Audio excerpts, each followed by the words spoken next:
All right.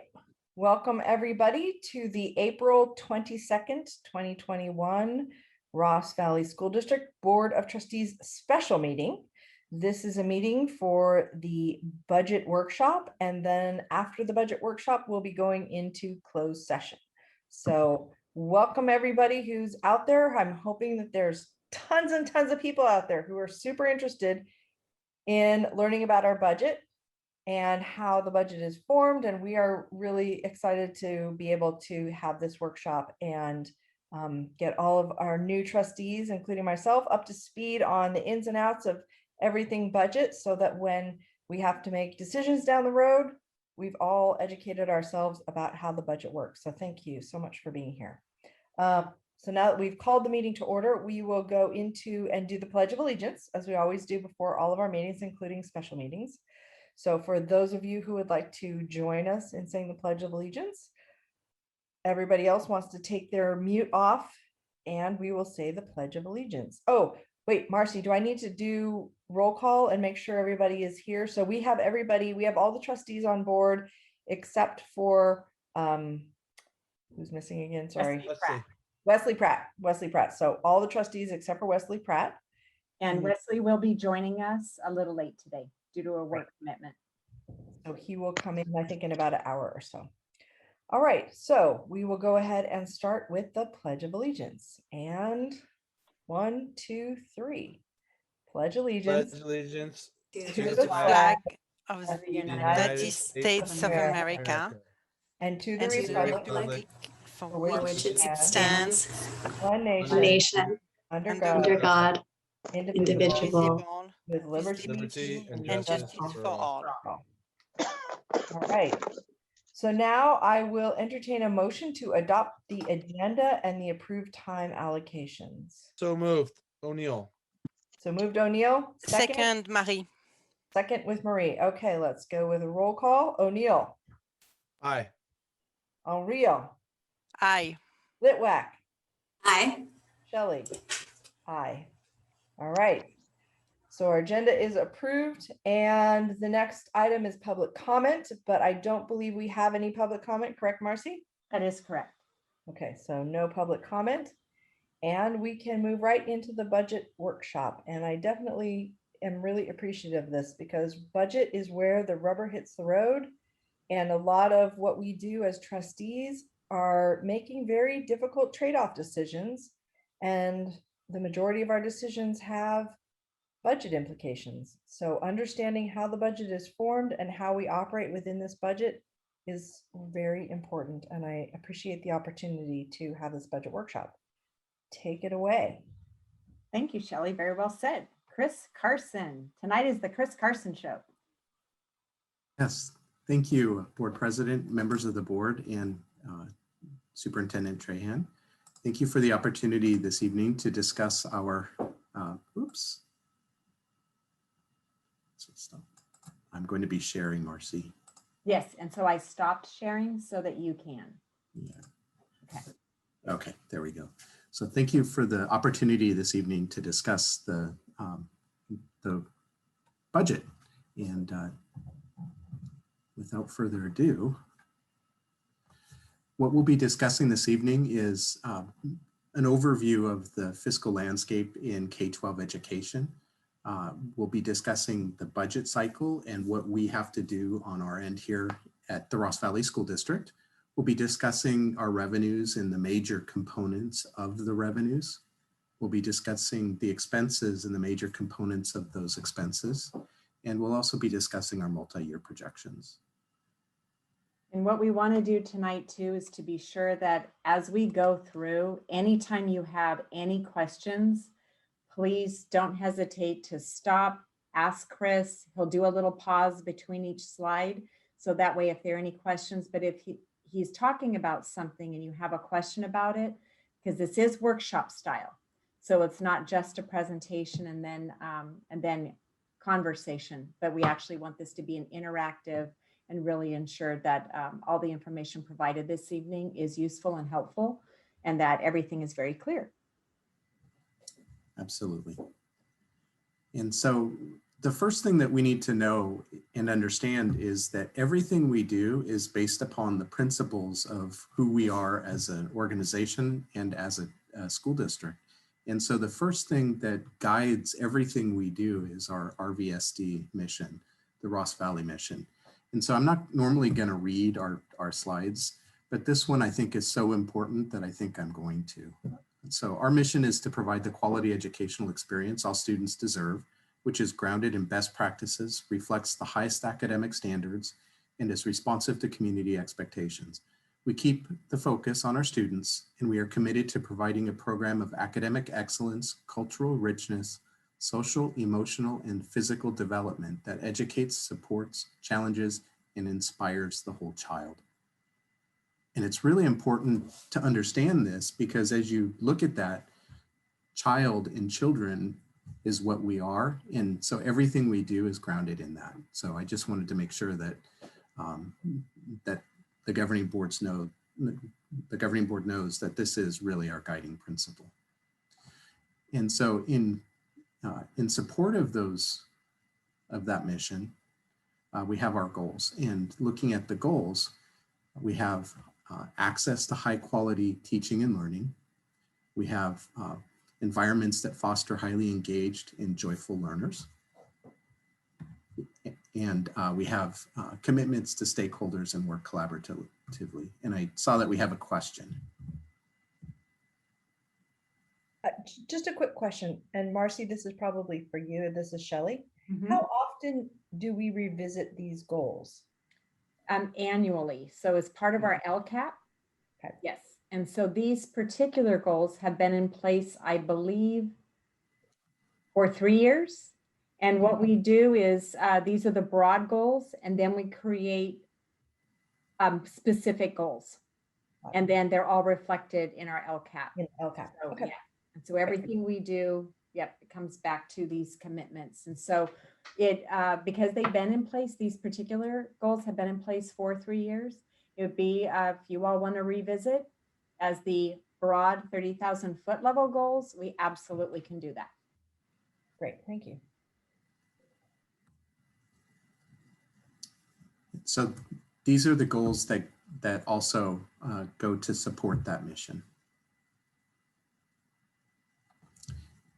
And so with that, we'll move on to the fiscal landscape and actually get into why we function the way we do.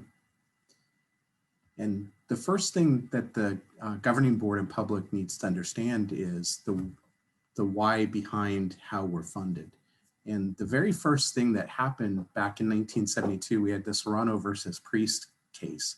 And that changed the foundation for how districts were funded.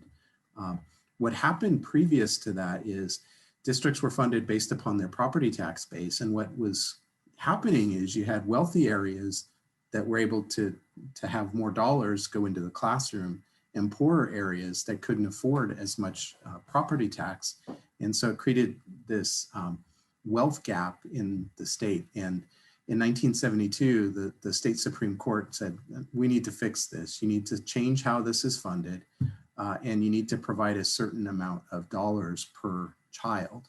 And so that was the foundation for what happened in terms of what the revenue limit was. Now the revenue limit, it's no longer around, it's changed to the Lcff, but this changed how we were funded way back in 1972.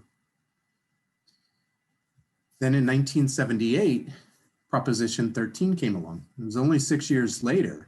And what happened was districts realized that, hey, I can't fund my programs the way I was. So they were able to do these other tax assessments that were not subject to redistribution to those other districts. And what was happening is that the taxpayers, the property owners, were starting to be taxed to the point where many people were starting to sell their homes because they couldn't afford the property taxes. That was kind of the basis for it. And when that passed in 1978, it lowered the property tax to 1% of the assessed value. It made it so that it was only increased, the assessed values were only increased to 2% by 2% per year and readjusted when they were sold. And what this did is it created an insufficiency for districts to be able to pay their full amount in some of the lower assessed valued areas. And so if your property tax base was not sufficient to be able to pay this new, these dollars, what happened was it created a situation where the state was backfilling and creating state aid. And so this is what happened in terms of K-12 education back in 1978. 10 years later, 1988, the state of California, their funding per student slipped so that we were at the very bottom of the country in terms of funding per student. And the taxpayers realized that we needed to be able to start to fund K-12 education at a higher amount. And so they created this Proposition 98, which was approved by the state, by the taxpayers and voters. And what it did is it created 3 different tests to provide us additional funding. And it also moved our funding so that we were, the state was required to fund at least 40% of the state's general fund for K-14 education. The reason it's K-14 is because this also, Prop 98 also includes the community colleges. And so that's why it's K-14. It sounds a little funny, but that's the reason. But when you look at it, there are 3 different tests, and every year we go through this, these calculations. It's highly complex, but as you start to look into things like the California School Boards Association and different organizations, they talk a lot about the Prop 98, and in essence, what was supposed to be a minimum, basically a floor for 40% of the state's general fund, has become the ceiling. And so they make sure that they don't give us additional funding most years. And so it's kind of worked against education as opposed to helping us. And so just understand that there's that proposition out there impacting our funding. And I know we have a question. Sorry, I have another question. Do you know if there's any, I have heard that there is, because we still have, what are called basic aid districts and LCFF, or what are now being called community funded versus state funded. I think they're shifting the language there of community funded, meaning all the property tax stays with from your community, versus state funded, which is the backfill kind of situation. And I know in Marin County, we've got a lot of different, or actually we're one of only a few, I think, that are state funded for the backfill. Do you know if there's any movement to change that around in the future? I know that, I think it was Huffman, or not Huffman, but there have been some talk after COVID where they put the cap on it of making some changes. Is there anything on the horizon? I have not heard of any changes that would happen. It would take a drastic change in the property tax base.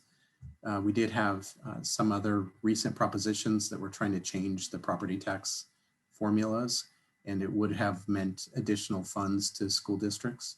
It would have impacted it would have impacted taxpayers that on the non-residential side, so the businesses, that was voted down. So. Right. But other than that, as far as I know, there aren't really anything else out there that would impact that. Actually, I think it was McGuire, because you know how LCFF per student funding has kind of remained flat over COVID because it's based on average daily attendance. I think there are some people who or some possible legislation out there about saying, rather than fund based on a average daily attendance, looking at other ways of funding to make it different ways to fund. Yeah, that may be. I haven't seen that, but there are also some bills out there proposed. There's a legislator down in, I think he's from Long Beach. I can't remember his name off the top of my head, but he's trying to fund additional dollars towards K-12 education. With the pandemic, it's kind of gone away, but it had started to pick up legs probably back in 2019. And we can certainly get that information out to the governing board. on that particular legislation. I know it's probably been tabled at least temporarily, but I would imagine it will come back since he did it every year for a number of years. Okay. Thanks. Proposing it, but it was starting to pick up legs. Do we have any other questions? So that kind of summarizes, how schools in K-12 gets their dollars and the major legislation that has impacted us over a number of years. In terms of the budget cycle, that's the next major area. We have 4 budgets that we provide every year, and they're basically every quarter. And you'll see on this slide that we produce a budget in June, one in September, one in December, and one in March. And the next budget that we have is termed 2 different things based upon what it is we're talking about, it because we're actually looking at 2 separate budgets. We're looking at our adopted budget for the coming year. So it will be for the 21-22 year. And we're also looking at what's called the estimated actuals, which is our current year budget. So it's a little funny depending on what it is we're talking about, but it's 2 budgets in one. In September, we produce our unaudited actuals, which is when we close our books for the previous fiscal year. And in December, we do our first interim. In March, we do our second interim. And we just completed our second interim in March. And those 2 budgets are simply budget updates and any new changes that may have come in.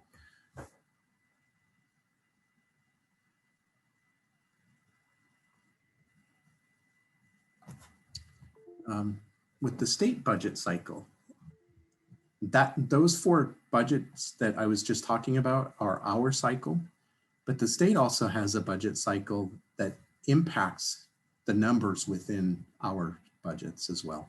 And so the very first budget that happens is the January governor's budget proposal. And what that is his preliminary look at the coming fiscal year. So we just had one in January, and it was looking at the 21-22 fiscal year. And it gives you just a summary of what may happen, and it doesn't always come to fruition. Last year, between January and the May revision, which is number 2 here, we actually had the pandemic hit, and everything that happened in January you could take and throw out the window. And so that does happen from time to time, but the normal cycle for the May revision that we get in roughly mid-May is just more concrete numbers that are that have been revised with the new tax data as it's been coming in, because they start to see what the tax filings look like for April 15th, et cetera. And then the final budget that we get is the adopted state budget, and the state has to finalize it by June 30th. And obviously the final adopted budget is a little too late to get into our adopted budget in June. But if there are material changes, we have 45 days from that point to get our budget revised with those material changes. And we did have that happen this fiscal year as well. We had all of the cuts where we were expecting a large deficit in our local control funding formula. And what ended up happening at the adopted budget is they pulled the deficit out and they put in a lot of deferrals in its place. And so it changed the outlook of what our financial statements look like. And so that does happen as well, but that's part of that cycle if there are material revisions that have to be made. Chris, how do you define, or how do they define material? There's really nothing in stone. Okay. But you know, if something changes your ending fund balance by more than a couple percent, you probably could take that forward. Got it. Thank you. But there really is no hard and fast number. Okay.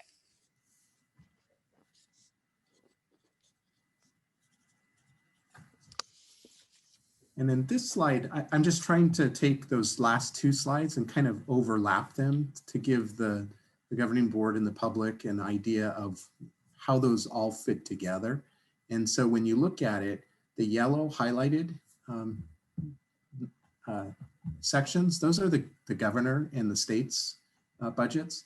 And then you can see within there where our budgets then align. We have to have our, you'll notice June 30th, we have our adopted estimated actuals. We have to have ours done by June 30th, which is the same for the state. That's the one that we were talking about. And then everything else kind of fits in between. So you can see kind of the progression of how our budget flows and where our material revisions might be.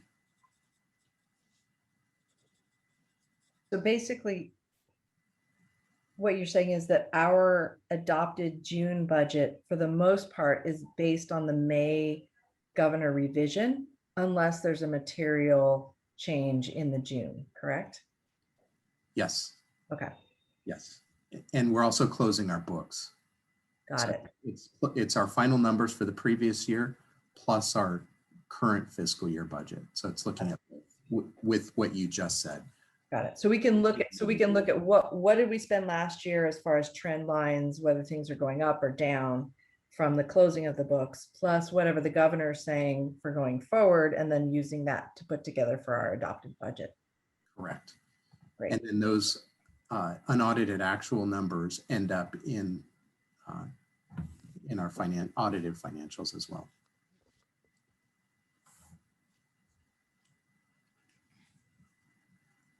Okay.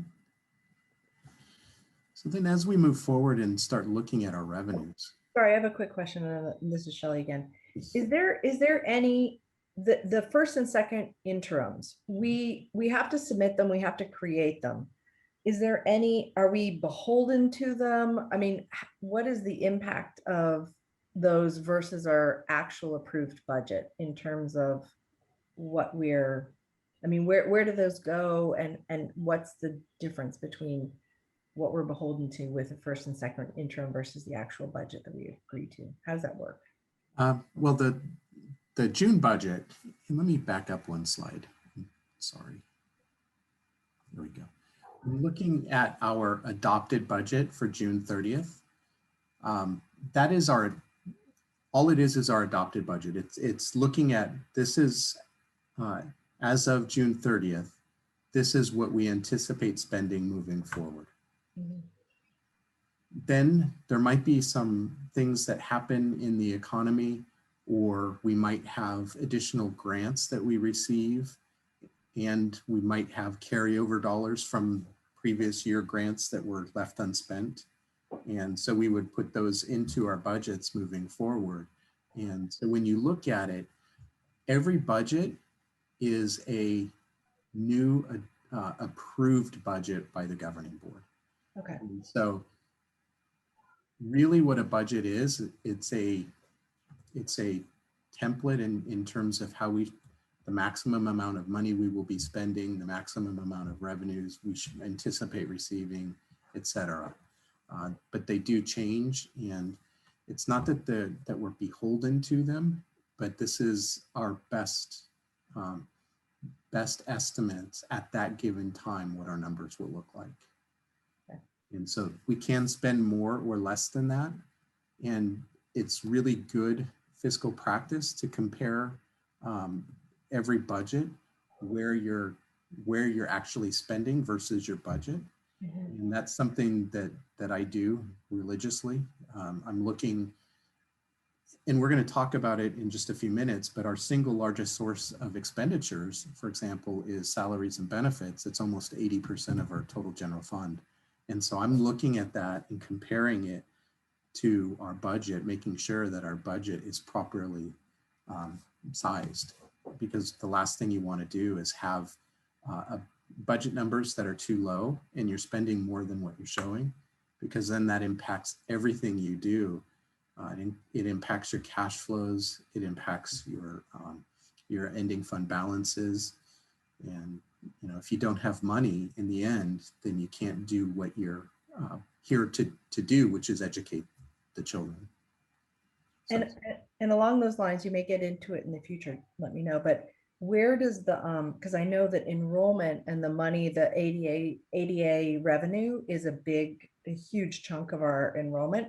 Where does that, and where do those enrollment reports hit in this cycle? Because I know there's like a projected enrollment, then after there's a 20-day enrollment thing where we can kind of refine how many students we anticipate in the district. I actually don't have those dates in our PowerPoint, but I know what they are because I have done them for so many years. So the very first number that's really critical is called our CBEDS enrollment, which is really just an enrollment number on a certain day every year. And so when we talk about our enrollment, and talking about enrollment from one year to the next, we always look at that CBEDS date. What date it is it? It's always the first Wednesday in October. And so we know what that enrollment number is. It doesn't change. Once you report it, you know what those numbers are, and you might have minor tweaks to it, but it's not going to materially change. It might be 1 or 2 students if something has happened, but nothing beyond that. In terms of attendance, and we will get into the difference between attendance and enrollment. Attendance, we have 3 reports that we report each year. The very first is what we call our P1. Then we have our P2 attendance report, and then we have our annual. And our P1 attendance report takes us, we report it around the 5th, 6th of January each year, and it looks at our attendance in December through the last month, the last full month that closes in December. And so that's what we report for the P1. The P2 report, we normally report right around April 15th. And the P2 report looks at our last whole month of school that ends prior to March 31st. And we'll circle back around to the P2 in just a moment. And then the annual looks at our total year. It looks at every single day worth of attendance, and we have to report that. And that's usually reported by the middle of July. And so as we look at those have impacts upon how they apportion our dollars. And so when looking at attendance, the most important attendance date for us is the P2 attendance report, because that's the attendance that we actually get paid on each year. And so you might have some revisions that happen you might have a higher attendance at P2 than you do at annual, but you're going to be paid at that P2. You might have lower attendance at P2, lower or higher. It doesn't matter what that number is, it's always that P2 date. And so that's really critical. The annual attendance is important for things such as our lottery, which is, it is an important funding source, but when looking at our total revenues, it's really small in comparison to our attendance and our Lcff revenues. Great, thank you. Yeah, appreciate that.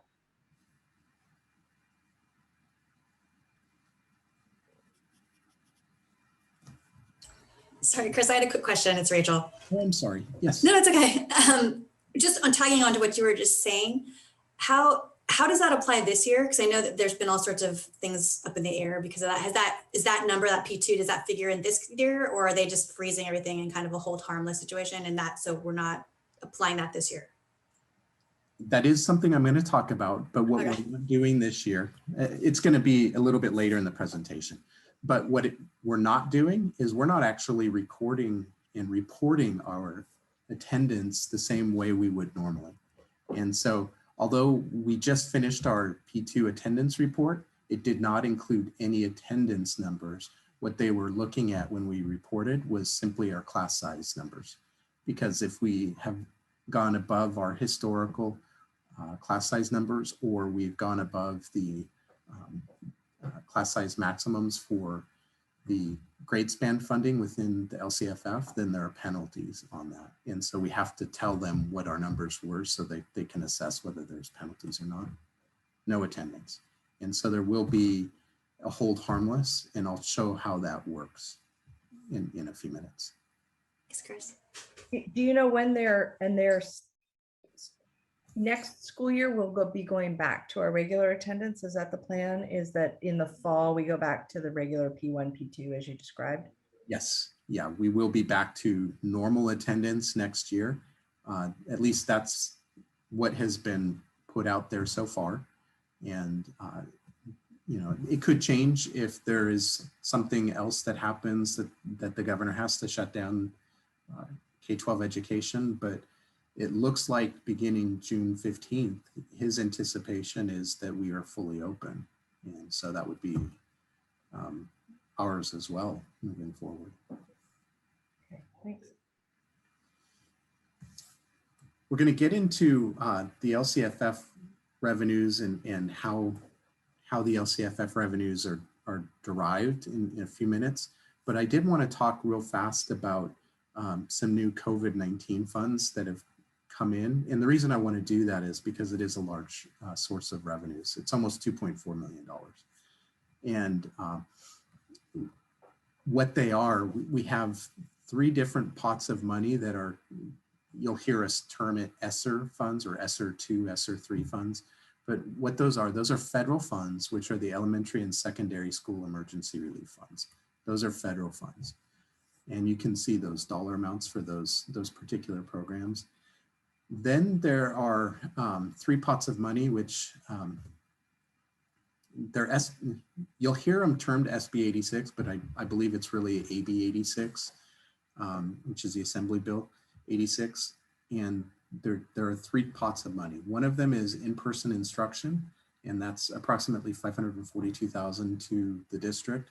And then you'll see that we have 2 pots of money, which are extended learning opportunities or ELO, which are highlighted. And those are in blue because those 2 particular programs, we have to do an extended learning opportunities plan, which we will be seeking stakeholder input from the community, from parents and from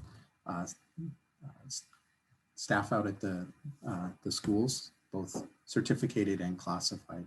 And the one thing I do want to point out, as we're looking at all of these funds, the one thing we want to be really careful about is that we don't create programs or expenses that go on past these dollars. These are one-time sources of funds, and we're not going to be receiving them moving forward. So they should be towards programs and services that are short-lived as well. And Chris, this is Shelley again. My understanding is that those funds can be expended this summer, next year, and next summer, and then that's it, correct? Yes, and actually I do have the dates that their deadline to spend is Got it. listed there. There. Yep. Yeah. The state funds, the in-person and the ELO funds, all have to be spent out by August of 2022. And then we have different dates for the ESSER funds. You have some of them that are to be spent out by 23 and some by 24. So it is something that we can spread out a little bit as well, extend the life out for whatever program it is, but it's limited to these timelines that are here.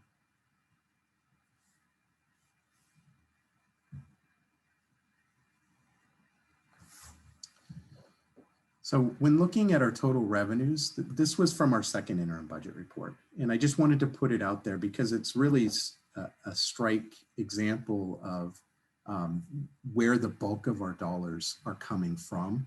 You really see the blue section, the big pie section, which is the LCFF revenues. And so that's why when we talk about revenues, that's where I'm going to spend the bulk of my time. Those are your unrestricted revenues that are used to fund the education of children primarily. So that's why we're going to talk about those.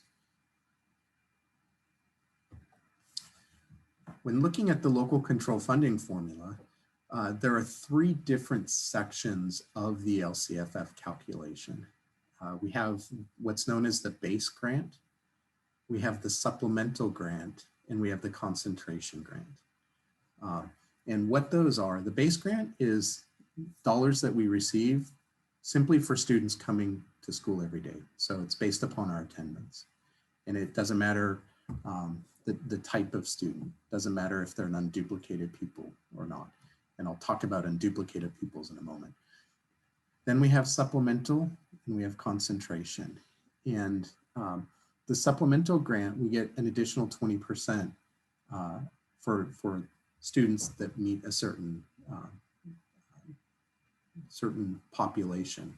And we term that those students unduplicated pupils. And in order to count as an unduplicated pupil, you are a student living in poverty, an English language learner, or a foster youth. And so those three different groups of students count as, we call them an unduplicated pupil, and we get additional supplemental dollars for every day of attendance of our unduplicated pupils. Now, in terms of the concentration grant, before I talk about it, we do not get the concentration grant. So what the concentration grant is if your unduplicated pupil count is above 55%, you get additional dollars. And so because our unduplicated pupil count is fairly low, we don't qualify for that pot of money. And I will talk about where our unduplicated pupil percentage is a little bit later.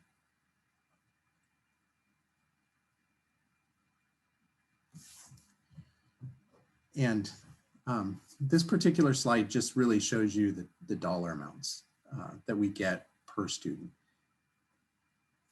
in terms of the Lcff calculation. And as you look at it, you'll notice that our grades TK through 3 get one rate, and 4 through 6 get something different, and 7 through 8. And so you see these dollar amounts fluctuate. The other thing that is important to note is that we also get what's called a grade span funding. We get an additional $801 for our TK through 3rd grade students. So we do get a little bit more. Obviously, we don't have any 9th or 12th grade students, but you also see that. So what you do notice when looking at this is by giving districts that perhaps are a high school district, for example, a much higher dollar amount, it's very difficult now for us to compare districts across different types. So if you are a high school district, you don't want to be compared against an elementary district or vice versa. You don't want to compare an elementary district against a unified district when looking at revenues. So it just makes it more difficult in terms of our funding.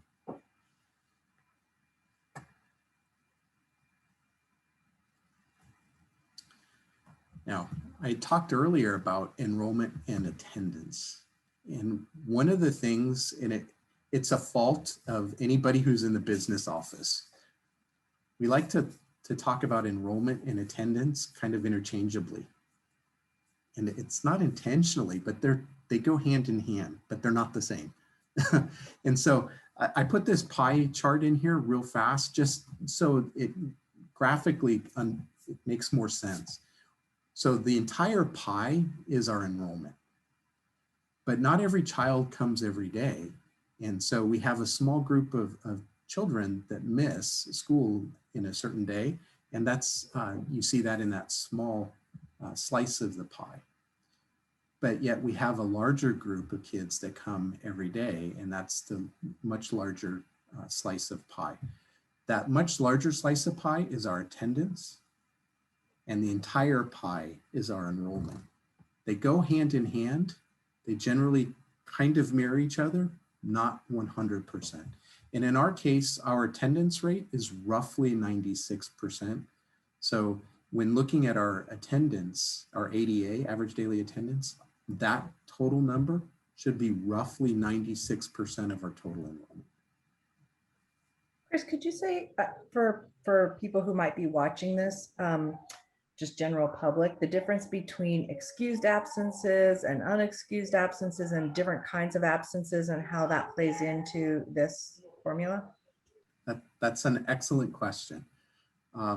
Many years ago, that whether they were excused or unexcused mattered in terms of our finances. In terms of finances, it no longer matters.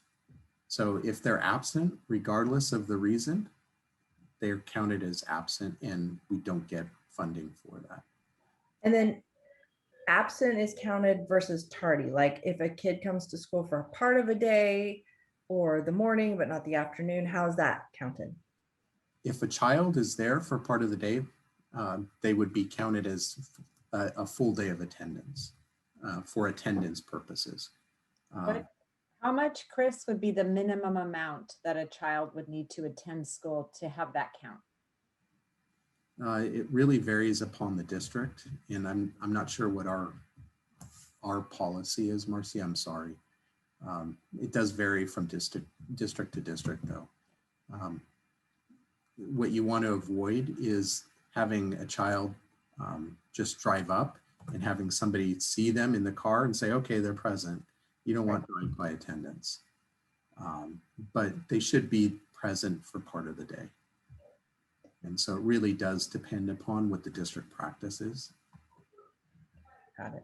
And then I imagine there's also, I know there was something with my kids at once where if a student's going to be gone for a certain amount of time, they arrange for independent study with their teacher so that that's then also counted as attendance, but it's, I think after 5 days or something like that. So it's helpful for parents to arrange that independent study just in terms of the attendance policy. Yes, actually the independent study is if you're going to be gone for 5 or more days, you do want to do that. And to kind of go back, I was talking about it from a fiscal perspective, the difference between you know, an excused or unexcused absence or tardies or that types of thing. But from a educational perspective, it really does matter. And that's the reason we want to know, because, you know, if a child is skipping school, that's different than if they have another reason. And it does help in the educational process that children are there every day. So we want them there as much as possible from an education standpoint. It's difficult to learn. Excuse me 1 second. This is Ryan. Hey, Marcy, what is our outreach to explain to parents exactly what we just reviewed? Because I remember coming into school thinking that, you know, if I needed to take my kid for a day, I didn't really recognize at that time, you know, 10 years ago, how I affected the school district. Is there a communication that we give to parents to let them understand how this affects us if they just choose to go to Disneyland 1 week and all of a sudden, because that's what they need to do, how it affects us? Do we have an outreach or something that's kind of standard that all parents get to hear? It's our student parent handbook. And in the student parent handbooks are attendance policies. And then if any student is absent from school, depending on the reason for the absence, if, for example, we still track absences as being excused and unexcused, just so that we know what's going on for the child, because as Chris said, when students are absent from school, it's really hard to learn. And so in our district, the good news is that we don't have students who, for example, purposely skip school, like they decide to cut class. That doesn't happen. It's a rare occurrence in Ross Valley. But there could be many reasons that kids don't attend school. And we want to be sure that we're supporting students academically and socially, emotionally.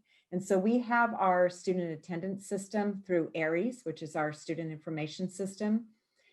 We have it set to when there's a certain number of tardies, lates, and absences, generates an automatic letter that gets sent to families. And the principals send those letters out. And the letters detail all of the information related to the related to the student's absence. Oh, it's funds. Well, Yeah. I was just thinking, like, based on our projections of declining enrollment, and the fact that I like the student handbook, but I'm sure not everybody's reading that student handbook. And also, if you're missing class course because you they don't know, are. They sign Right. off every year that they've read it. yes, in a perfect yes. But Yeah. what I was thinking is, based on the fact that we know we're going to have declining enrollment, I think we might emphasize this, not just in the some sort of like special outreach on why this specific attendance thing is important and how it affects us, not just throwing it in the mix of everything else that comes in, but Yeah. maybe highlighting that. I think that could benefit us a little Yeah, bit. and also because our attendance hovers around 96%. So we have our enrollment, of course, enrollment is 100% of all students. And then as Chris talked about taking attendance, we run at about 96%. This amazing year by itself. is an anomaly because of the pandemic. And Yeah, this right. year, there are very different reporting requirements Sure. that have to be met. And that was related to being able to operate a distance learning program, which all of us remember back to August of this year, we did start out school in a virtual environment and not able to attend. And so the state did put in place attendance taking and engagement is what they call it, processes that we had to follow and implement in our district to ensure we knew why a child may not be attending school related to a technology issue and no other reason at all. So we needed to make sure, for example, that they would have access. So it was a great process. But as Chris said, next year we'll be back. Well, and actually we are back now. So for our students who remained in our VLA, the Virtual Learning Academy, those students are still under the DLP, Distance Learning Program, requirements for attendance taking. All of our students who are back in-person learning, then we are back to our regular way of taking attendance. Well, maybe as we go into like the fall, I'm just saying, like, I think that might be something that we might bring out as a separate, not packed into all the handbook of why it's important, but just to say to 96%, that's pretty great. Yeah. I mean, that's actually a lot more impressive than I expected. Yeah, it is great. And what we would want to do too is, and we've talked about this in past years, about creating something that could sit, for example, on our website that talks about how many dollars we lose each day when children aren't in school. Because we do know what that amount is on an ADA or average daily attendance. We can break it down by day when a child is absent. I mean, it also kind of plays out, Yes works so hard to generate funds, and they're just asking it'd be great to know, like, you give to Yes, but you take your kids to Disneyland is kind of a contrary thing, right? If they understood, how important it is. Anyway, I just thought about maybe a separate reach out might be an idea, but and I would agree. I would think in the fall would also be a good kind of level setting in terms of the enrollment in terms of the attendance process, just because we've been through a year of like lots of different changes. And so it would be good. This would be a normal, great time to kind of reset that. Okay, we're back in school. Here's what, here's the way it works. And again, Chris, I really appreciated you reiterating there's both the financial implications and then there's the learning implications. And I think creating some kind of communication around both of those would be this would be a great moment in time as we go back into the fall to reiterate those separate from the handbook. So also maybe, Shelley, to add on top of that maybe even considering the fact that the newest parents to the district, the very youngest, I'm just in school, that I think that may be the time that a new parent has no idea what attendance does for the dollar amounts that will come into the schools. I think that might be a real great place to put it, in real plain language for them, because that once you figure out how it works, you understand it. But I think to get the new inbound people might be a little special idea for helping it out too. And Marcy, that's Marie here, adding to that comment/question around chronic absenteeism, which is a companion to the attendance. And from what I recollect, chronic absenteeism was not our forte, was certainly not the best metric we had a couple of years ago. So is chronic absenteeism something that is part of the LCAP, and just making sure that we keep an eye on that? Like that's because that's kind of a companion as well. I remember to have looked at our ratio, at our rate per school, and was kind of not super happy to see those high numbers. I know we have done better, but they were still high. Yeah. You know what I'm saying, Marcy, as compared to other schools I'm aware of. So that's definitely, attendance is definitely something we need to keep an eye on. Right. And then it's not just the letters that go out, the Mhm. school sites, they have conferences with the families and so on. And then if needed, if the attendance doesn't improve, then there's the school attendance review board to have the families attend. Because the goal really is, you know, it's not just all about money. We want to ensure all of our kids are learning and succeeding in school.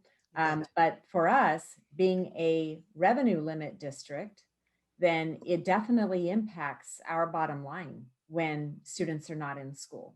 And it is an education code requirement. It's not a district decision to have independent studies be of absences more than, 5 or more days. That's not a district decision, that's education code. So we couldn't do it for 4 days, for example. And I definitely appreciate those letters. I remember when my daughter had a chronic illness in junior high, I remember getting those letters.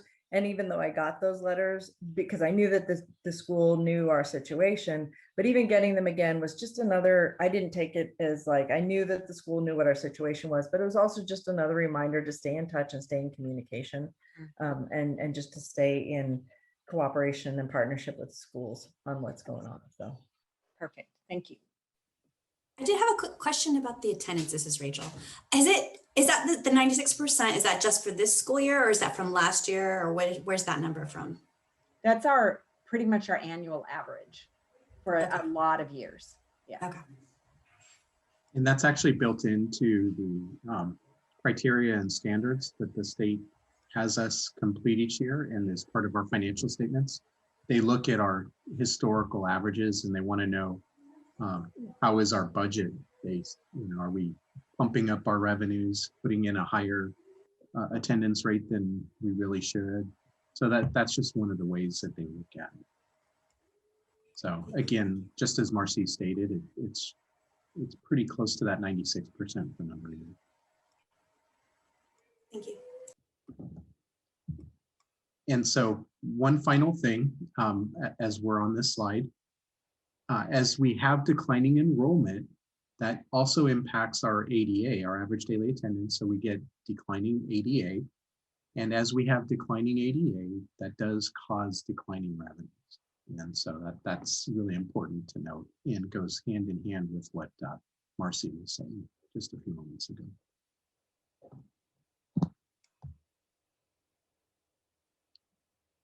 Okay, and our next slide. This is our historical enrollment trends. And this is really important to note because what you see is kind of a staircase. And it's not in any one year that you have a staircase, it's over a long period of time. And the four numbers out to the right are estimates moving forward. We do show our budget in 2021 and our actual in terms of enrollment. So you can see we did show 1970 at the beginning of the year, and we're at 1764. And so one of the things that did happen this particular year, we had COVID-19, obviously, and that impacted negatively our enrollment numbers. And it's not unique to Ross Valley School District. What the state has seen as a whole is a decline in enrollment. Not only have they seen a decline in enrollment, they've seen a decline in unduplicated pupil counts, which we'll talk about in a few minutes as well at the state level. So keep that in mind as we get to that particular slide. Now, Marin County has seen a fairly steep drop in enrollment as well across many, many districts. And as we were looking at our enrollment drop, what we noticed is that approximately 50% of our drop, those students actually left the district boundaries altogether. They've either gone out of district to another local district, they've gone out of state, or they've gone out of the country altogether. And so it's That's a big percentage. And in those numbers, those are children who've actually moved. They have no longer a resident of Ross Valley School District boundaries. So if it's within Marin County, they have moved, for example, to Kentfield and enrolled their children in the Kentfield School District. So we've tracked all along all of the numbers, and we're tracking all of those who are returning. And we estimate approximately 50% of the students who have moved away, they will not be returning. Some will be, the move may have been temporary, but for the majority of them, they will not be returning. And then the other thing that's important to note is that we've spoken to roughly 42% of the families of these of the students that have left. And of the 42%, roughly 50% are coming back. So that's why we feel pretty strongly that we should recoup a large number of the students that have left. And it really is related directly to COVID-19. And Chris, I remember one time you had mentioned that a large majority of the students who the drop in enrollment was in like TK, K, and first. Is that still what you're seeing in terms of the numbers there? I have to go back and pull that slide. I know exactly what slide you're talking about. Okay. It was at the lower grades that we had higher numbers, and we were relatively flat in the middle school level. And I do recall that, but to actually speak to the specific numbers, I'd have to pull the slide. I'm sorry. That's fine. No worries.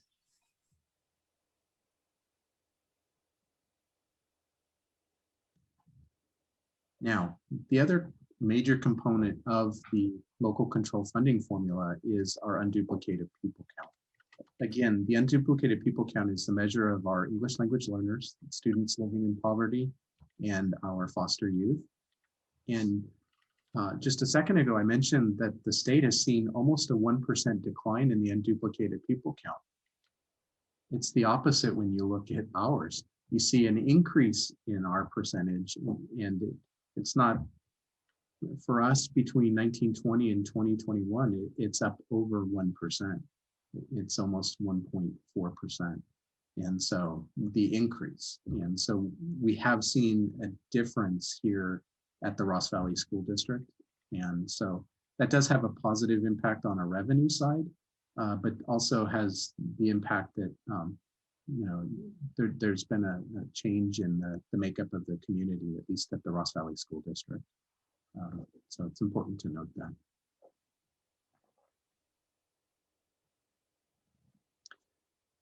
This is where the revenues start to get really fun and complex.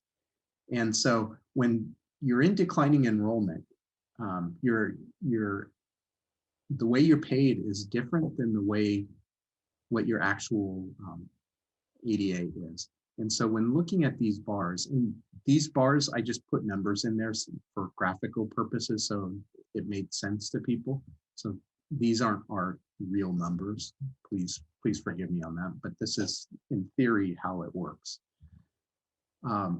If you have 1900 ADA the previous year, and in the current year you have 1850, what you will get in the 1920 fiscal year is you will be paid based upon the 1900, which is the total bar, yet your attendance is 1850. Then the next year, you're paid at that 1850, and if you're declining down to 1800, that impacts the following year. And so you kind of see the staircase down where the top portion of that bar is what you're paid, and the bottom section is what your actual attendance is. And what they call this is the hold harmless for the loss of attendance, loss of enrollment. And so when we talk about a 1 year hold harmless, this is what we're talking about.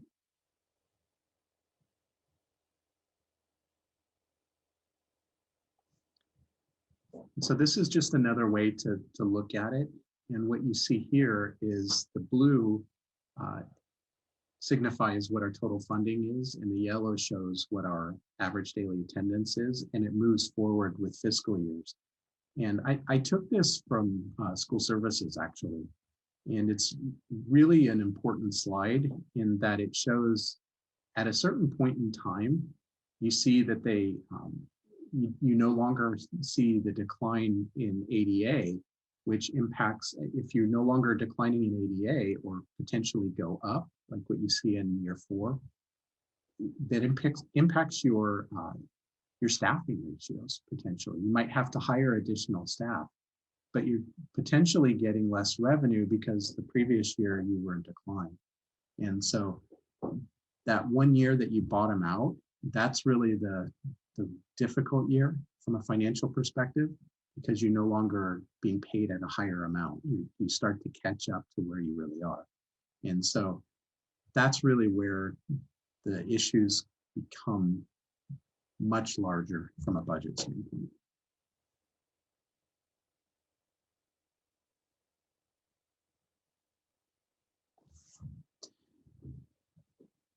And kind of going back to that slide we had a couple slides ago, that's the slide you see on the left here. The slide to the right is where we are currently. With COVID-19, there is a COVID-19 Lcff hold harmless. And so what they've done is they've held us harmless 1 additional year.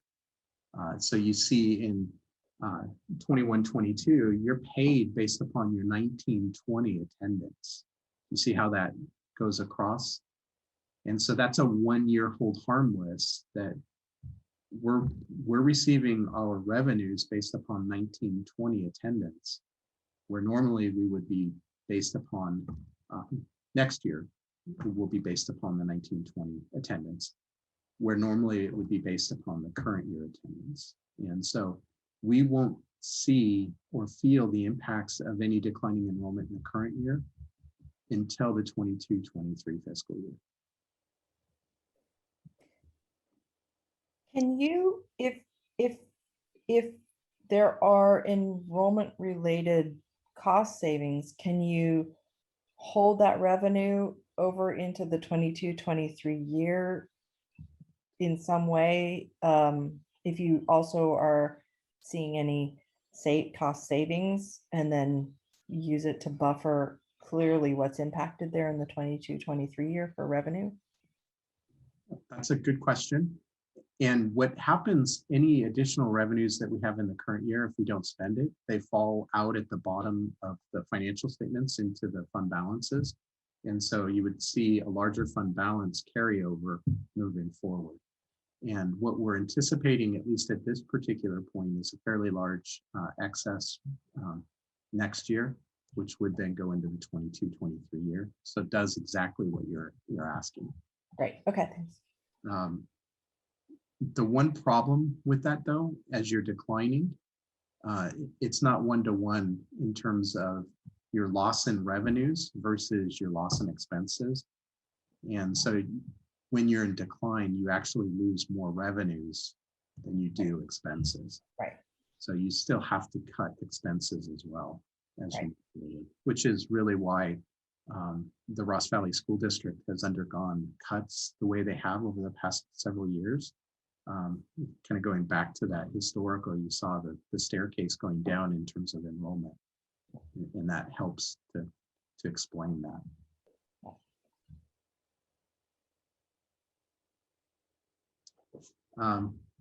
And then to look at state aid versus basic aid or community funded, as Shelley had pointed out earlier,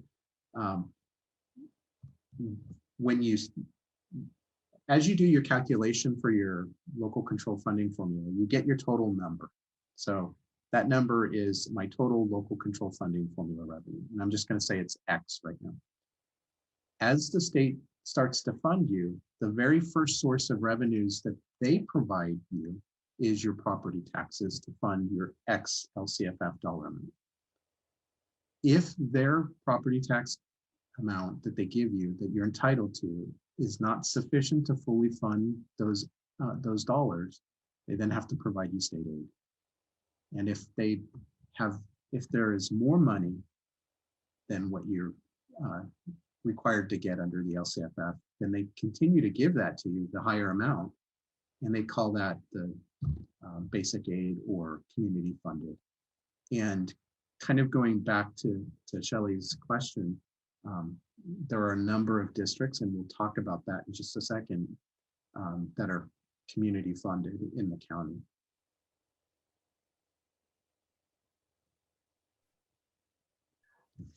I do have a slide in a few minutes that'll explain that.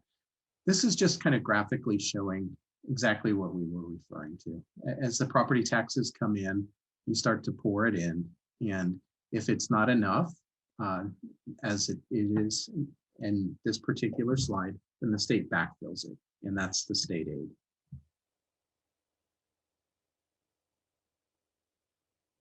And that's how we're funded. A basic aid or community funded district, they actually receive more than what they're entitled under the LCFF. And you see it spills over, and those are additional dollars that they get to keep. So this is just a graphical way to explain that. And what you see is this, this is usually in higher wealth areas. So Chris, it's Rachel. That slide, it reminds me of earlier when you had as like your 6th slide, I think maybe, when it was talking about Serrano versus Priest and the landmark case. Yes. It kind of seems like we've kind of fallen back towards that situation again. Am I misunderstanding something? Or, I mean, Right.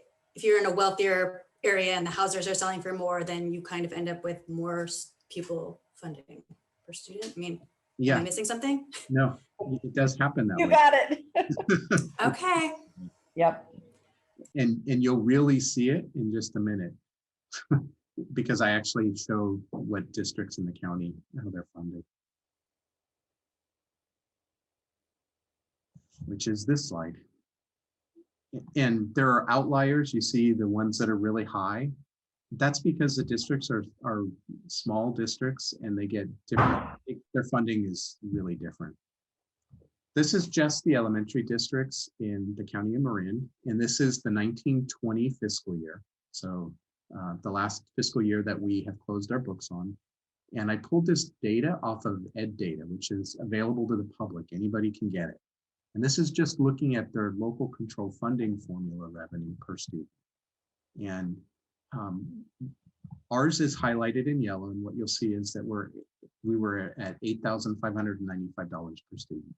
Now, the lowest one on there is actually Larkspur Corte Madera, which is $8,470. Little surprising, because they're considered a teeter district. They go back and forth from one year to the next. One year they might be basic aid, community funded. The next year they might be state aid district. They kind of go back and forth. But then you see other districts like San Rafael right next to us. San Rafael has a LCFF revenue amount of 10,100. They're actually state aid. But the reason their state aid funding is so high is because their unduplicated pupil count is significantly higher than the Ross Valley School District. And that's why those supplemental and concentration funds really are important to districts such as San Rafael. So as you look at this slide, I know that San Rafael is a state aid funded district. We are a state aid funded district. And Miller Creek and Larkspur Corte Madera are two districts that teeter back and forth. But I believe everybody else is a basic aid district, community funded district. So you can really see the disparity in funding. When you're looking at districts like Mill Valley that has 9,323, you have Ross that's almost $14,000. You have Reed that is $13,600, and so that creates a real disparity in funding in local areas as well, where some districts might have more funding to be able to provide other types of services, and also additional funding for staff, and both in terms of hiring more staff as well as potentially higher salaries. And so that really is where that disparity comes in, and you start to feel exactly what Rachel was talking about, Ms. Litwack, in terms of that disparity, going right back to it. You really see that in this particular slide.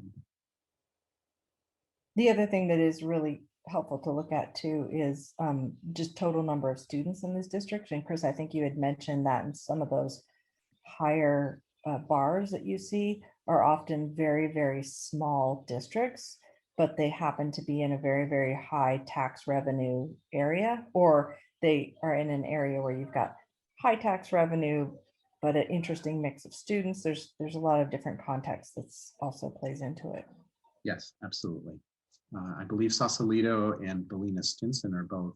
I would have to look at Lincoln, but I think Billina Stinson and Sausalito are also community funded.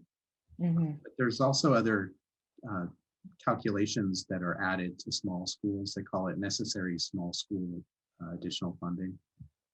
I've never been in a district that small, so I'm not familiar with how it's actually calculates in, but I know that those smaller districts do get additional funding as well. But this particular slide is, for me, is telling in terms of how we are at the Ross Valley School District in comparison to other districts in the county.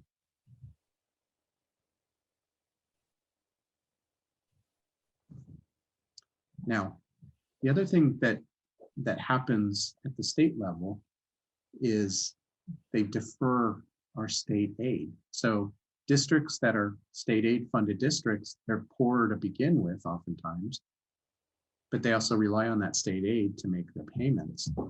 And back in the last fiscal year, when we had the COVID pandemic hit in March, the state came in and said, you know what, we can't afford to make all of our payments, so we're going to start issuing deferrals. And what they did is they deferred June into July. And for us, it was $434,000. Then for the current fiscal year, we have all of these deferrals, which have started in February. And all of these impact our cash flow. We're still recording our revenues like we're receiving them, but we're not getting these dollars. The state is holding back a portion of our state apportionment that we receive every month. And so it's really impacts our ability to be able to function as a district. And then the other part of that is as you move forward and the state has additional budgets, as the governor just put out his January proposal, he has all of those SB $86 or SB $68 that he just gave to us, that almost $2.4 million, the large portion of that was state funding. Rather than pay back these deferrals, what they've done is provided new programs. So it's added pressures on our cash flow and the ability to make our payments timely. But one quick clarification that I've not been able, we're still gonna, they're still gonna give us the revenue that they owe us. It's not like these one-time funds and that's it. We're gonna both get the one-time funds and eventually the revenue that they owe us, correct? That's correct. Okay. So what this does is it creates an accounts receivable for us. So we'll record the revenue like we've received it in our total revenues, but it'll show up on the general ledger side that they owe us those dollars at the end of the fiscal year. And did they adjust? Because I know that the budget ended up being better than they thought. They were thinking that the economy was going to get hit harder, and then it didn't get hit as hard, but they didn't change the deferrals, or were the deferrals changed at all when the revenue, when the economy didn't, no? No, they haven't really changed the deferrals. What they did do though, is they haven't extended deferrals out into the following year. So that is the positive impact, because what has happened in the past is you see these deferrals and then the state the next year says, oh, we don't have the money, so we're going to issue deferrals again. So then it just becomes something that happens each year until they get a large enough money that they want to pay everything back. So.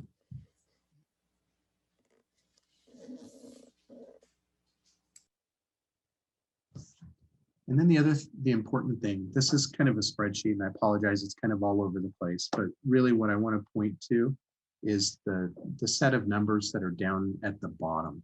And as you look at it, let me see if I can get my mouse, if my mouse will go there. Hopefully you can see my mouse here. You see the revenues here. Here are the revenues and here are the expenses. And these are each of the months as we go forward. And what you notice is that the revenues don't exactly track to our expenses. And so it's really critical, those deferrals have negative impacts upon our cash flow as a whole. And so that's why I want to point that out. It would be different if we received all of our money at the same time, but it doesn't quite work that way.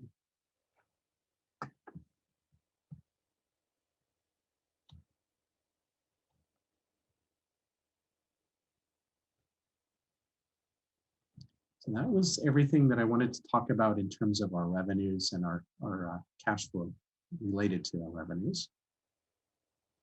The next is expenses. Oh, there we go. And when looking, this was our second interim budget at our general fund. And when looking at it, the one large pie piece is our salaries and benefits. And so as we talk about our expenses, that's where I'm going to focus my time this evening, is looking at our salaries and benefits, since it's almost 80% of our total general fund. The first part of things that are driving expenses are our pensions, and our classified staff is subject to CalPERS. And as you look at the numbers on this is looking at data moving forward. What you'll notice at the prior projection dartboard, and then you see adjusted by CalPERS investment returns, and then projected rates per actuarial report. Those are all adjustments as we move across the columns from one budget period to another, data that we get from different places, just so you can kind of see that things change on us all the time. But in the end, right now, what we're looking at is the projected rates per actuarial report. That's the most current at this particular point. And when looking at it, you see the large increases in our CalPERS, and that impacts our multi-year projections as we move forward. Because absent any increases in salaries, an increase from 20.7% to 23% increases your cost of salaries and benefits for your classified staff at 2.3% without any other changes. And so these have negative impacts on our expenses and our ability to be able to afford programs.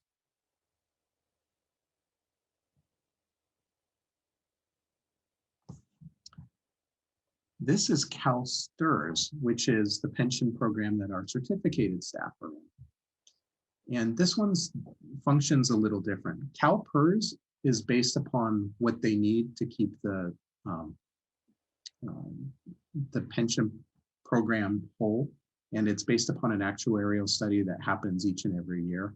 And so the reason we don't have a lot of the data moving forward is it's projections.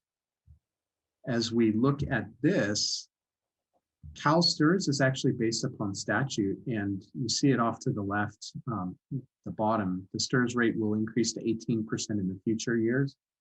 That's based upon statute. And what you do notice is that the Calstrs rate has also increased exponentially. And so these have, again, negative impacts upon our ability to be able to function. It's greatly increased our STRS and PERS costs. And the other thing that I want to point out is that I got word yesterday. You see that the 18% in the future, so that would be beyond that would be like the 22-23 fiscal year. Got word yesterday that Calstrs is taking to their board to increase that 18% up to 19.1%. So if that happens, that would increase our costs for certificated staff an additional 1.1%. That's what they're planning, and that's what School Services of California provided us yesterday. But it's something on the horizon for us to keep an eye on.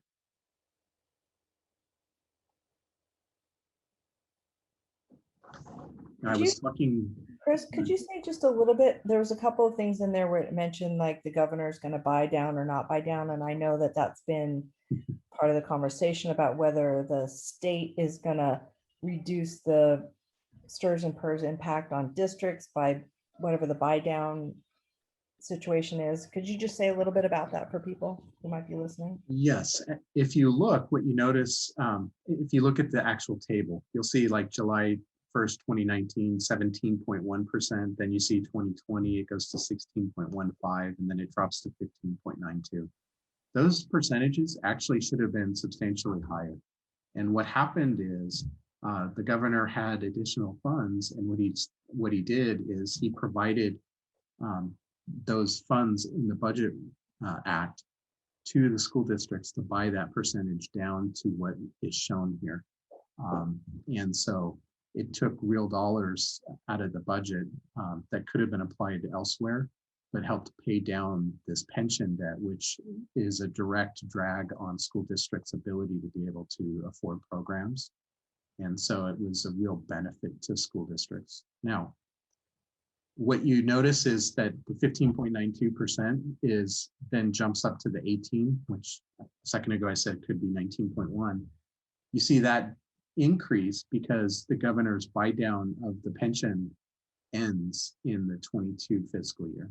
And so that talk is, will the governor buy down that percentage again to get it below the 18% for us, for our cost? Not, that doesn't mean that STRS won't get it. It just is what the state would pay the difference in essence. And so that's really where that discussion is from the state. People are hoping and pushing the governor to put dollars, real dollars, in the state budget to help buy down that STRS pension costs. That's a big budgetary question mark, high risk every year to figure out. It's like one of those, it's not a one-time money, but it's definitely not in our control. And if they decide to change it, all of a sudden we could jump from 15 to 18, is what you're saying. Or 19.1. Okay. So you can see that rate there would be, over a 3% jump in our pension costs on the certificated side, which has a real impact upon our ability to be able to offer raises. And it also compounds the issues that we have as we were looking at the revenues and declining enrollment and things of that nature.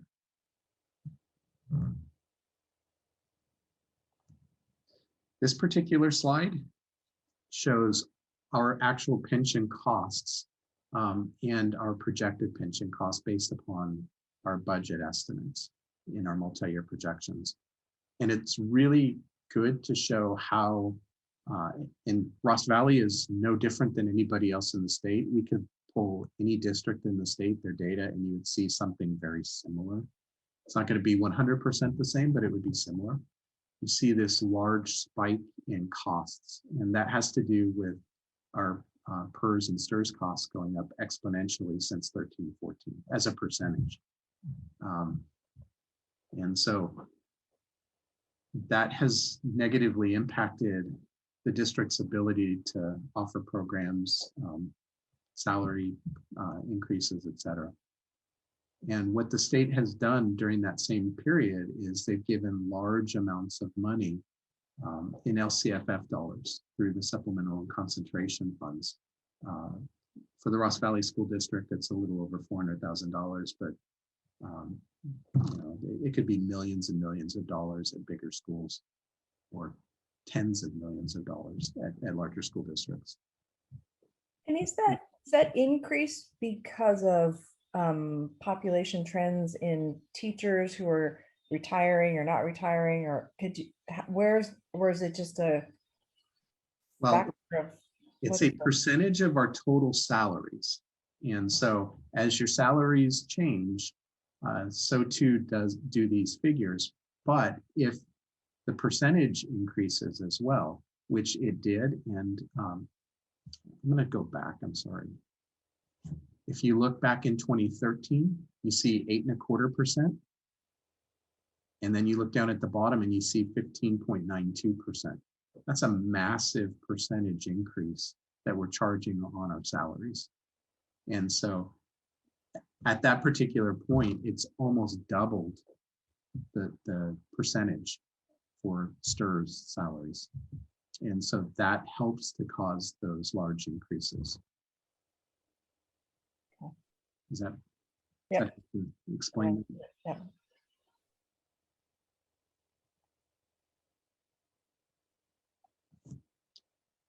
And so to kind of be a Debbie Downer here as well, we also recently received word that our state unemployment insurance rates are going up.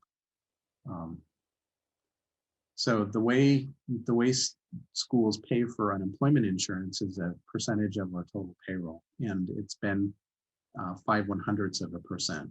You see that, and it's been that way for a number of years. We then have our own rating and our own pool of money for each individual district in addition. And when looking at our numbers, we still have a large reserve, but also school districts around the state are complaining that we see this large increase because many districts had to pull back layoffs because the layoffs were done during the period that the adopted budget went through. When the governor approved that budget, it also included some language that prevented layoffs in certain areas. And if you hadn't done the layoff prior, you had to revoke those layoffs. So many districts didn't do layoffs, even on the classified side. And so districts around the state are complaining, saying, how can our rates go up so much when we didn't have the impact on the unemployment system that other entities have had? And so what the state has said is, we will take a look at this. This is as a result of COVID.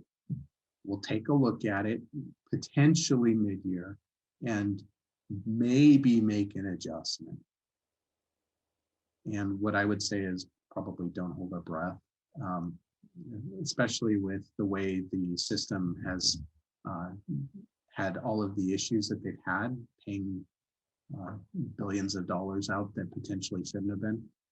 And so they need to fund those dollars in ways. And so I would anticipate having this 1.23% all year. Do other industries have their own differentiated percentages besides just the education sector? Or are we just like, hey, we're the only ones, like manufacturing versus retail, those kinds of things? It's possible you have other government agencies that have their own group as well. I don't know, but the normal is that it's entity by entity, company by company. We have a little bit of that, but we don't have it in whole. So with schools, what would happen is if our individual pool falls too much, they would give us a supplemental bill at the end of the year individually. So we would be paying this 0.05% on our payroll each and every month. But then if we've had too many claims, we would get a supplemental bill. And I will say that we did not get a supplemental bill last year that I'm aware of. Okay. So this is a negative that will drag down our multi-year projections because we just found out about this in the last maybe 2 weeks. And so this was not in our second interim budget, and we will put that in at the 1.23% moving forward.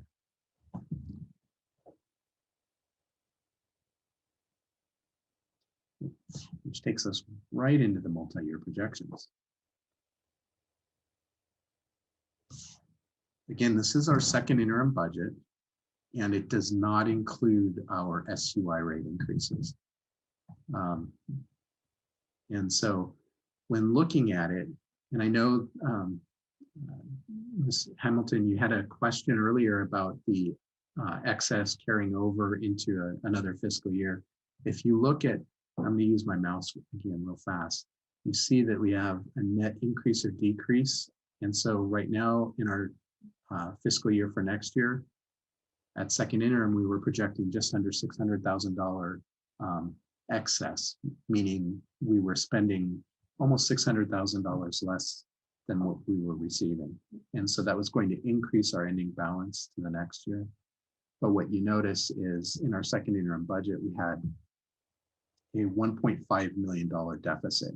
And again, that's caused by the declining enrollment at this particular point, looking at that. And we've reduced our revenues. And so that really goes to help offset some of that, at least on a one-year basis. It won't solve your problem moving forward because it's like your savings account. Once you spend the dollar you have in your savings account, it doesn't get replenished until you put more money in. And so looking at our multi-year projections, we're okay in terms of our total reserves at this particular juncture. But I do want to point out that as we move forward and put forward our adopted budget in June, I will be adding one additional year onto our multi-year projections, and it will be the 23-24 fiscal year. And at this particular point, I would expect another deficit, large deficit as well. And so we will probably be below that 10% threshold that the governing board has put as a goal for us. We have a statutory requirement to be at 3% at a very minimum, but then the governing board has put a policy in to add an additional 7%, so that our goal is to be at 10% or higher. So we probably will be something different than that, and it does beg the point that we really want to look at our enrollment and our attendance and see if there's something we can do.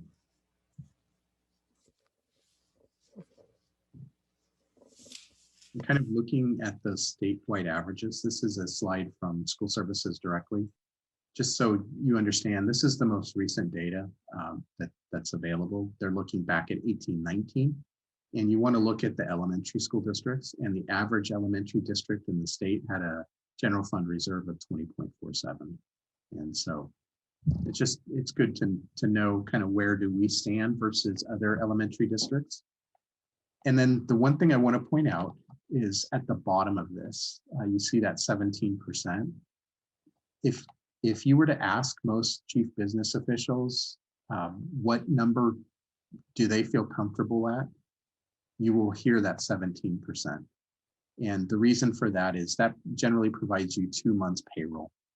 And so 17% is really that. If I'm at 17% or above, I feel good about it. If I'm below it, I start to get a little nervous.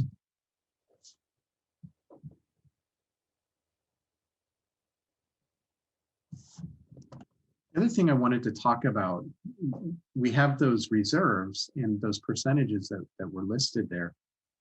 It's really important because you hear about a cap on reserves, and there was a Proposition 2 that required the rainy day fund. So as the state had additional dollars, they were putting into this rainy day fund, which then could be used at times such as now when the state doesn't have enough dollars due to the COVID pandemic, they could pull out of that rainy day fund. There was a catch on it though. Once you got to a certain point, you were capped out and you could no longer have reserves above a certain point. We have the statutory minimum of 3%, but they also capped it at a higher percentage. The one thing I want to point out is that it does not apply to the Ross Valley School District. And that's because basic aid districts and districts with fewer than 2,501 ADA, it doesn't apply to. So it's good for us to know about it, but it doesn't impact us directly.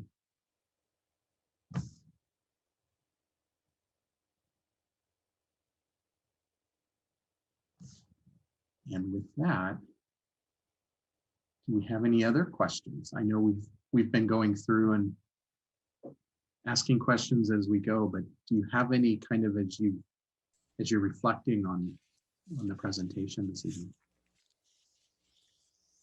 Chris, this is Marie here. I want to I would like to get back to the 2.4 million of like one-time money that we have been talking about. And we know we don't know yet how it's going to be used. And until we know that, it's not in any budget at all yet, right? But when it will be as part of the next couple of months, when we look into that 2.4, how it's going to be spent, that will be after that you will integrate that in the next round of budget, like in the kind of 3 years budget, it will at that time show up somewhere in there, right? That's correct. We would start. Okay. We would start to put some of those dollars, or all of them, into our adopted budget. Okay, get it. We would generally put the entire amount in year one, assuming that we would spend it all out. Okay. But if we decide to take some of those ESSER funds and spread them, then I would do that as well within our multi-year projections. Got it. Always, always, always, since they're one-time funds, you always need to make sure that in your multi-year projections, you pull those revenues and expenses back out, because what you don't want to do is end up spending something multiple times that you're not going to get. Definitely. Okay. Yes. It's its own little bucket somewhere else. Yes. Yes. Got it. Thank you. So those will show up as distinctly separated out from the rest of the budget in some way when we see that in June or something like that. They actually get incorporated within. And so that is the challenging part, which is why I emphasize that, because it's really easy to overlook it, but you need to make sure as a chief business official in a school district that you pull those funds out, that you drop your revenues down and your expenses, right. that you don't assume you're going to get more money when it's only a one-time revenue in your multi-year projections. You don't want to count it more than one time. Mm-hmm.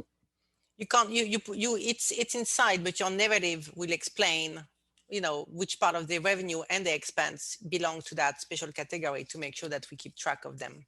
Right. And we're not going to forget them for sure, I'm sure. Well, and it's also really helpful when you look out into the future and you do future projections to not base it on that money as well. Yes, absolutely. And if there's no other questions, I'm going to turn it back to Shelley and Marcy. Great presentation. Thank you, Chris. Thank you very much. And if there are any other questions, please don't hesitate to follow up with either Marcy or I. Thank you, Chris. Yeah, Chris, I really want to thank you for doing this and kind of walking through all of this, starting with the whole legislative part of it, because as I mentioned in the beginning, this really does impact, we always need to be thinking about the impact of our decisions, both on the education of all of the students and how the students are experiencing their learning in our schools, which all also ties into the resources that we have to provide those services. So thank you so much for giving us this kind of background and context. And I appreciate the fact that we're being able to record this and hope that we can keep this somewhere on our website so that as we move into difficult trade-off decisions in the future, should we have to make those, that maybe members of the public could go back and look at this and understand how it all fits together, so that when we have public comment and we're making difficult decisions, people can go back and take a look at this. So thank you so much. Nice job, Chris. This is Ryan. Yeah. Thank you all. And also I have a lot of notes. So there were a lot of great questions and great comments and suggestions that you all made. So thank you very much. We'll take those into consideration as to how we move forward. And I do want to go back at the very top of the meeting when you asked about the goals that are there. So what we had done is those are the board goals, and those have been in place for, need to clarify, at least 3 years. Some elements of them have been around longer.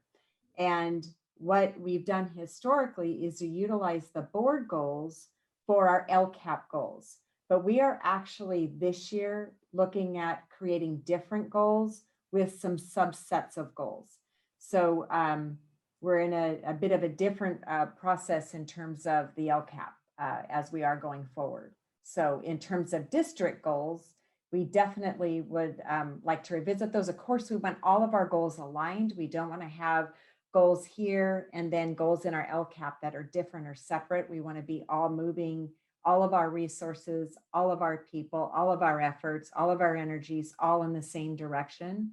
But it doesn't mean we can't have some overarching goals and some that we utilize directly for implementation of our LCAP. So stay tuned. We'll be coming more. Of course, the LCAP will be coming to you also. And let's see. So we did finish item D1, the budget workshop.